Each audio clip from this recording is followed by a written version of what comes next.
Peter Griffin, or shall we call him the accidental heartbreaker. He might not be anyone's idea of Prince Charming. He's married, immature, Any idea?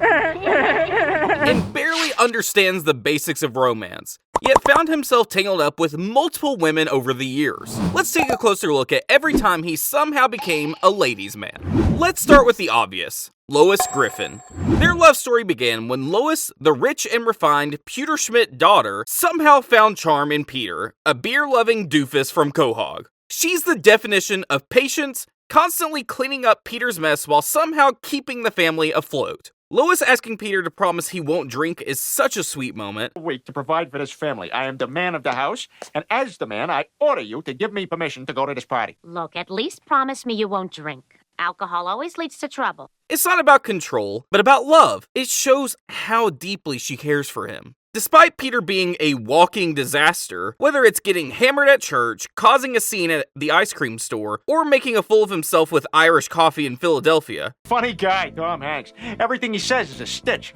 I have AIDS. Lois remains by his side.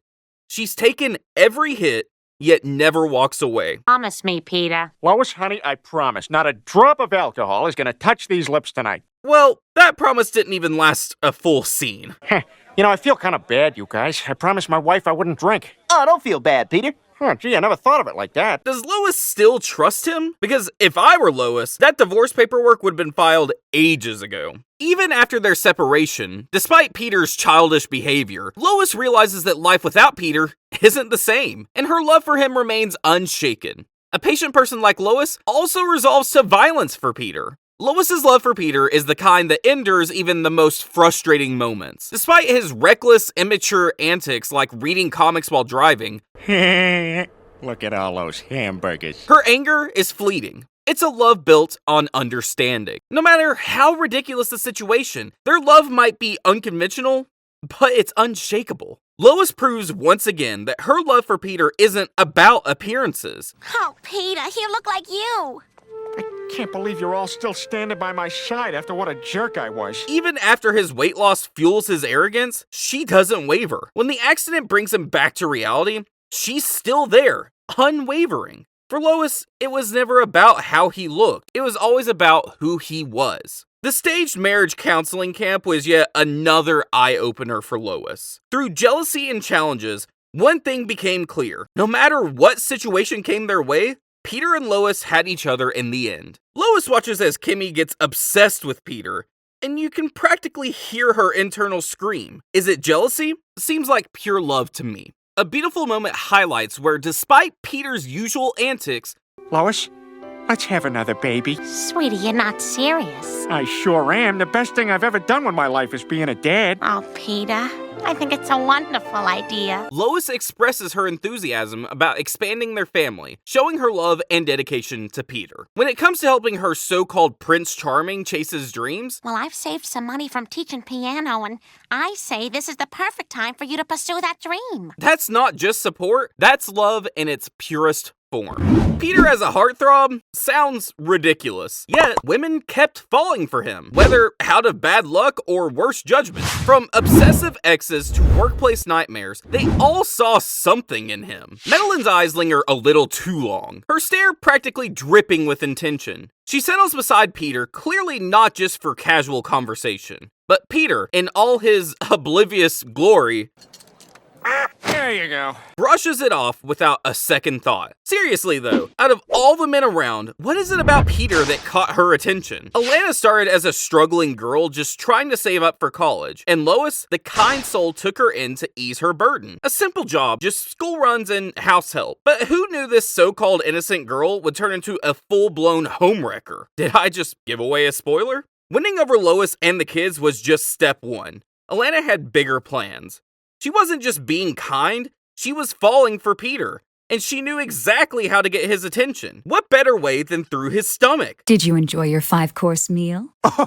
And of course, Peter eats it up, literally and figuratively. She quite successfully slipped into Lois's role way too smoothly. Alana took her obsession to a whole new level, hiring kidnappers to take Lois out of the picture, all with the money Lois kindly lent her for college. That's not love, that's pure delusion. And now, standing there with Peter, she must be overjoyed knowing her plan worked flawlessly. In Single White Dad, Peter's bumbling attempt at single parenthood somehow wins over Becky, a single mom who mistakes his childish innocence for charm. After a series of frequent playdates, Becky finally lays it all out, confessing her love for Peter.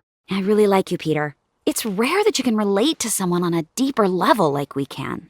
I know. In her mind, everything has been going just right. But for Peter, just another Tuesday. Too bad Becky didn't realize she was falling for a man who barely notices what's happening around him. Things take a turn as Becky makes her move. With all the charm, she seduces Peter and seals it with a kiss because, naturally, mistaking Peter for the perfect man is just another day in Quahog. In another incident, Connie, in full flirt mode, makes eyes at Peter, or should we say Lando. I'm the new kid in town, Lando Griffin. Somehow, his over-the-top swagger actually works on her, and she falls for the illusion. It's not Peter she's into, but the smooth-talking, effortlessly cool version of him setting up one of the most awkwardly hilarious moments of the episode. The high school queen bee doesn't hold back, openly flirting with Peter, Nice moves, Lando. completely unaware that he's a married man. Because if there's one thing Family Guy loves, it's pushing Peter into wildly inappropriate situations. Peter randomly stops to ask for directions, and suddenly, a crowd of women erupt in excitement.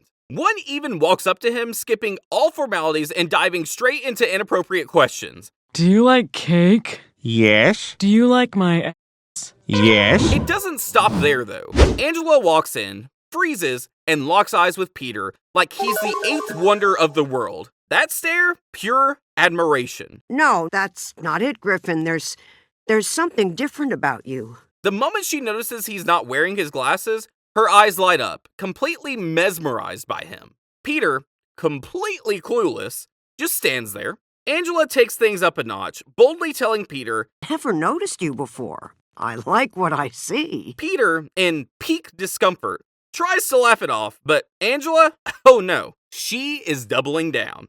Angela, accidentally, drops a pencil, and the moment Peter bends over, whap! There's no way that wasn't intentional. Peter, caught between shock and confusion, has no clue how to react. Angela has Peter parading around in tight denim shorts, admiring how well he fills them out. It's full-blown obsession. Angela's invitation turns into a full-blown threat. 'Cause your car broke down and you need to wipe a cold soda on your neck to cool off. Well, maybe I don't need to cool off. Maybe you don't need to be employed. Angela takes Peter's rejection to a whole new level, spiraling into desperation and threatening to end her life.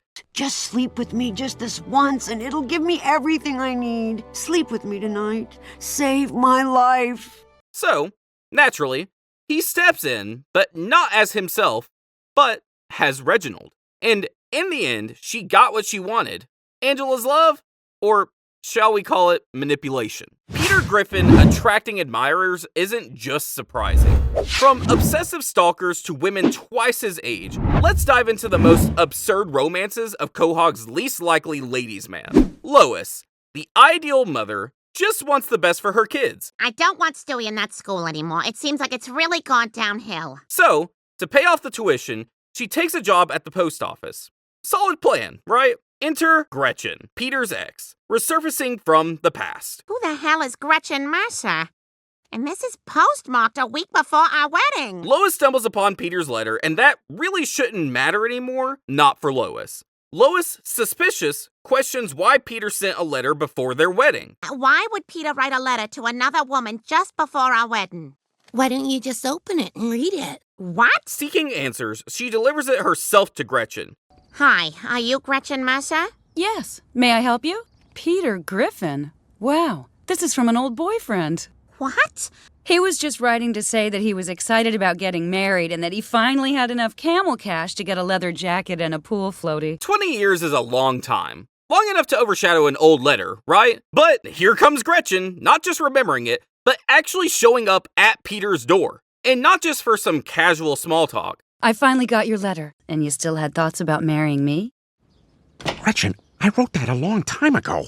Well, my answer is yes, Peter. Yes, I will marry you. Yeah, Lois should be worried now. In that letter, Gretchen just said yes to a marriage proposal sent 20 years ago. Oh, then I suppose your wife is entitled to know that you were still in love with me just days before your wedding. Blackmail! Thank you, Cleveland. I certainly don't want to cause any trouble for you. It's just that when I got this letter, it reminded me how sweet and funny you always were. How manipulating. One moment, Gretchen is threatening Peter, and now she's all apologies, admiring him, calling him sweet and funny like he always was? Feels a little weird going out with another lady. Oh, come on, Peter. Let me go home with one last good memory, and then I promise you have heard the last of Gretchen Mercer. With zero self-respect, she asks him out. One last memory. Surprisingly, Peter falls for it. Me? I wouldn't, but then again, I'm not Peter Griffin. Gretchen's persistence is hard to miss. She acts all sweet, calling Peter funny and sweet, as if nothing's changed. But as Peter turns to leave, That's my Peter. That's my Peter. Gretchen's obsession has crossed a line. Now she's showing up at Lois's office. She even texts Peter, I'm taking care of our problem. deluded or just an obsessive ex, she's clearly willing to go to the extremes. Gretchen stands face to face with Lois. She doesn't see this as breaking a marriage. She sees it as correcting a mistake, moving on to someone just a tad bit less psychotic. Or is it? Well, in Stuck Together, Torn Apart, Angie barely blinks before letting Peter in, and suddenly, he's surrounded by pictures of himself.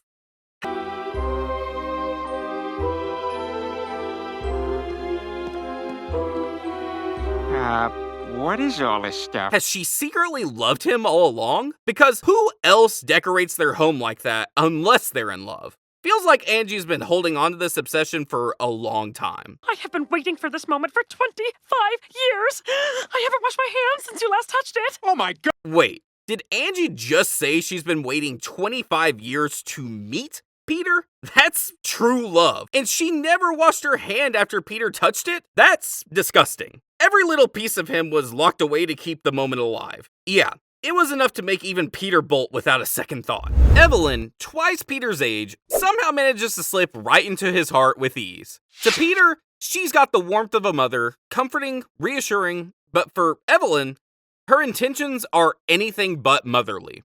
With a carefully placed touch and a seductive smirk, she kisses him, insisting it was fate bringing them closer. Was it just a vacation charm, or did Peter actually leave an impression on her? Funny thing though, both of them were married. Molly and Peter making out at the bar wasn't just some random drunken moment. It was clear she was drawn to him. Molly definitely wasn't holding back. In this alternate timeline, Peter somehow lands Molly, who's completely smitten with him. In another incident, Peter is at St. Elmo's Clam in the arcade, playing games with his usual charm. As he shows off his amazing skills, a group of girls gather around, completely captivated by his gameplay. The switch to an alternate timeline gives us a completely different story to peek into. Shockingly, Meg is seen gazing at Peter with an unsettling, almost romantic admiration. Meg, stop staring at Mr. Griffin. I'm sorry, Peter. I'm afraid she's got a father's libido. This moment suggests that if Peter weren't her father in this timeline, Meg might have been another woman falling for him. Peter Griffin, despite his flaws, has an odd charisma that somehow attracts women. And while Lois is his number one, it's amusing how many women have fallen for him. Thanks for watching. Click the video on screen to watch more.